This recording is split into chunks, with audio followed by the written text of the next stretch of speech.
Hi, this is a screencast to help walk you through the process of completing the loan mortgage amortization table.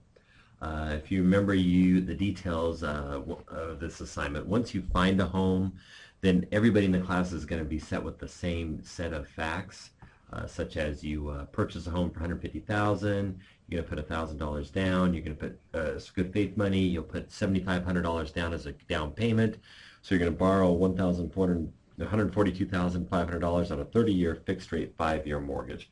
I'm going to walk you through the process on how to do the loan amortization table. We've given you this table in Excel. You can use this if you'd like. I'm going to show you how to do it in Excel first. Or if you'd like, you can actually go out on the web and look at some online calculators in order to complete the loan amortization table. So the first thing I'm going to do is actually compute the payment of my loan.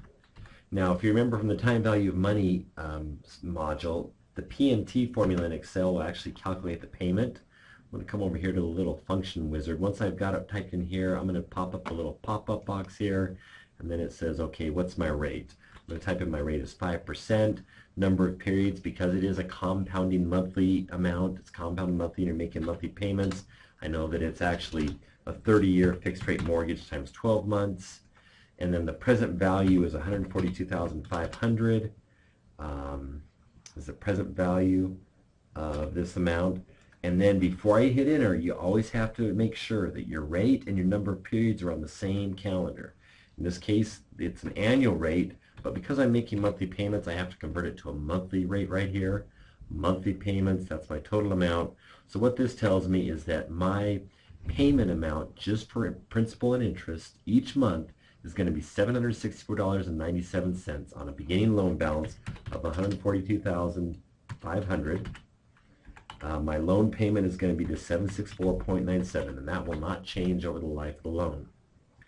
Now, in order to calculate these two components, we can do it in a couple different ways, but I'm going to show you one way. You're trying to calculate the monthly amount of interest on that beginning loan balance. Now, I know that the interest rate was 5%, but I only want the monthly amount. And so my monthly amount of interest is $593.75. Since that's the total loan amount right there and that's the interest, I know that the principal amount is going to be the total loan amount minus the interest. So my principal for the very first month, this is the amount that it's going to paying off the loan, is $171.22. That means my ending loan balance at the end of the month will be the beginning minus the principal to give you my ending loan balance.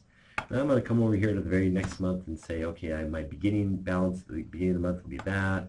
So I click on that, and then I also am going to copy this down here, and then I'm going to, I'm just going to type it in one more time, because in Excel sometimes it'll want to add $1 to it, but then I'm going to copy it down here, and then I'm going to copy it down here. So that gives me my loan balances. Now what I'm also going to do in Excel, this is kind of a shortcut, just going to highlight right here, double click right here, and it's going to copy it down for the 360 months.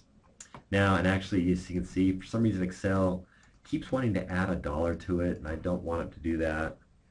I should have done like this. I'm going to change it to make sure it's the same number all the way down.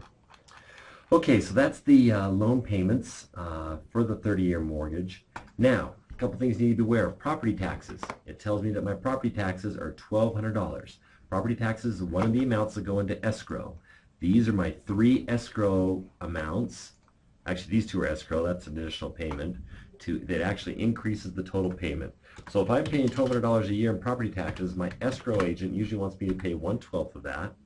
Homeowners insurance right here is, let's see, where's homeowners insurance? I think it's $360. I can find it.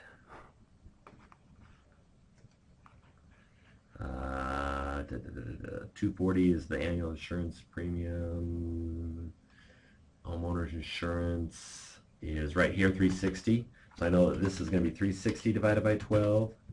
And then the more private mortgage insurance is going to be 240 divided by 12. So my total monthly payment is $914.97. Grab that, copy it down, and voila, I have finished the table. And on my next screenshot, so this is how it looks, I will show you how you can do this with an online calculator. So the total amount of interest paid is $132,889. And that's it.